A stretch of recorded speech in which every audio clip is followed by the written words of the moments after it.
In this video, I'm going to show you how to trim in Tinkercad. So to do this, first you want to have the object you want to trim. Now, of course, you can reposition it and of course resize it to a point where you're ready for trimming. And whenever you're ready, you can then go ahead and open the basic shapes over here. And under your basic shapes, you can see you have this box, you have the cylinder, and then you have the sphere over here as well. Now you could use any of these or any of these over here. It doesn't really matter. And whenever you actually take something, we're going to trim using manipulation of a specific block and then turning it into a hole. So I'm going to go and take the cylinder, for example, over here, and now I'm going to take it here and I'm going to click on hole. Now, of course, I did this to show you it's actually possible to do with anything. I could also go and take something like this pyramid over here, turn it into a hole, and it's going to work as well. But now let's just go with a simple basic box or cube over here to show you.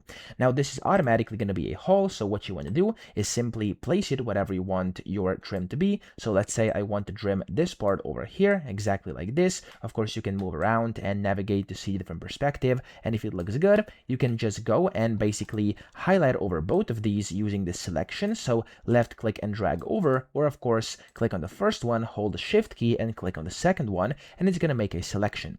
Now go to the top here and click on this button, which is union group. You could also press Ctrl+G on your keyboard to actually enable this, and there we go. When I click outside, you can see I've successfully trimmed my item or my cube object over here. I can also go and do another one. So for example, let's now use this one, the cone. I'm going to add a cone on here. I'm going to turn it here into a hole, and I'm going to go and place it like this, for example. That looks good. And if I now go and actually select this, and of course select both of these, I can click on union group, and there we go. We have another trim. You can then go and trim everything however you want, and it's going to be merged into one single object without, of course, you ever knowing it was a different object. And yeah, that's the best way to actually trim in Tinkercad. So I hope this video helped you out. If it did, please subscribe to the channel and help me out as well.